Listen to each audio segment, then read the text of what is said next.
another promotion, GCW, People versus GCW Pay Per View was also on. And PCO just made his departure, Max, from TNA, and it won't be forgotten anytime soon. The former TNA Digital Media Champion caused a bit of a stir at the People versus GCW pay-per-view when he pulled out the championship and smashed it with a sledgehammer, except it really didn't actually break.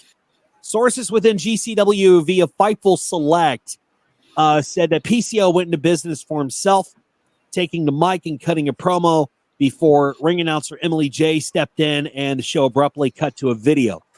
GCW officials reportedly had no idea that PCO was planning to do this and said he made it seem like his actions were part of an ongoing TNA storyline. However, they quickly realized it wasn't the case. Over at TNA, though, the reaction was a lot stronger. Those within the company were reportedly shocked by PCO's actions as he was scheduled to finish up at that week's TNA's taping in San Antonio. His contract had already expired at the end of 24, but he was still set to drop the title before leaving. It also needs to be mentioned, Max, that the belt PCO smashed was a replica, but it still sent a very strong message.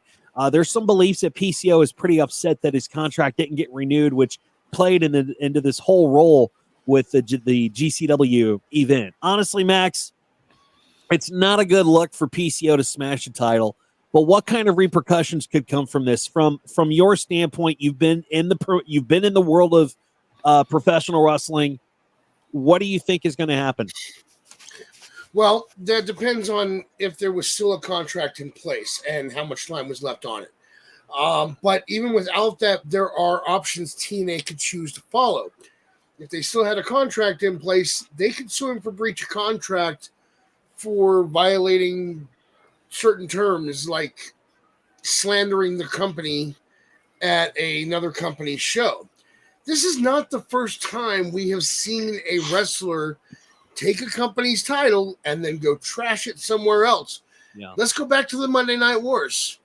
Medusa showed up on Nitro and dropped the women's title in the trash can. Rhino was on TNA when he took the ECW title that WWE had requested back. Now, it was in a bag. We don't know if it was real. He dropped it in a big can, lit it on fire. It's not the first time.